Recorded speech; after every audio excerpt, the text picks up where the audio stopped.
అందరికీ నమస్కారం. కుంసెట్ శ్రీనివాస్ ఛానల్ స్వాగతం. ఫస్ట్ టైం చూసినప్పుడు సబ్స్క్రైబ్ చేసుకొని బెల్ సింబల్ని ప్రెస్ చేయండి. చాలా లీగల్ విషయాలు, చాలా విషయాలు మీరు తెలుసుకుంటూనే ఉండాలి. నాకు అన్నీ తెలుసు అని అనుకోకూడదు, అలాగే నాకు అవసరం లేదు లా అనేటువంటిది అనుకోకూడదు. చాలా ఇంపార్టెంట్.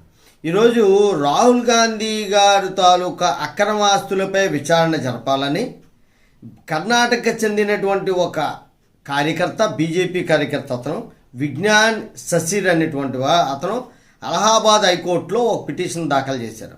వాళ్ళ తాలూకా అక్రమ ఆస్తుల మీద విచారణ జరపమని. అయితే కోర్టు దాని మీద ఒక నోటీసులు జారీ చేసింది. ఈడీకి, సిబిఐకి నోటీసులు జారీ చేసింది. ఒక వ్యక్తి తాలూకా అక్రమాస్తుల వివరాలని సేకరించమని చెప్పి వాళ్ళు నోటీసులు అందుకున్నారు. విచారణకి జూలై 20వ తారీఖు వరకు టైం ఇచ్చింది విచారణ జరపని. అంటే ఎక్కడెక్కడ ఆస్తులు ఉన్నాయి, అవి అక్రమాస్తులు, సక్రమాస్తులు, ఎలా సంపాదించారు, ఏ విధంగా అని చెప్పి. ఎప్పుడైనా సరే ప్రతిపక్ష నేత కానీ స్వపక్ష నేత కానీ ఒక పిటిషన్ దాఖలు చేసి అక్రమాస్తుల్ని లేకపోతే ఆస్తుల్ని దర్యాప్తు చేయమంటే ఒక్కటే చెప్తారు, వాళ్ళ సంపాదన ఎలా దాచుకోవాలో వాళ్ళకి తెలుసు. ఎందుకు అంటే వాళ్ళు ఏం చేస్తారంటే విదేశాల్లో ఎక్కువగా దాస్తారు, లేకపోతే స్వచ్ఛంద సంస్థలు పెట్టి దాంట్లో దాచుకుంటారు, దొంగ పేర్లతో కంపెనీలు పెట్టి వాళ్ళ పేరు మీద దాచుకోవడం జరుగుతుంది.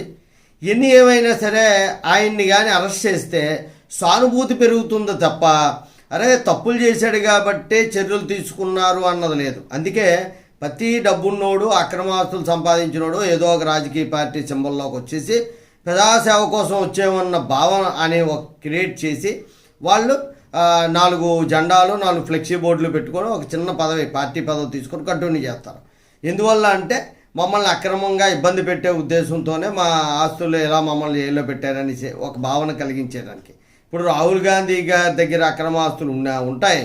ఎందుకంటే వాళ్ళు 70-80 సంవత్సరాలు బట్టి అధికారంలో ఉన్నారు, సంపాదించుకోరా.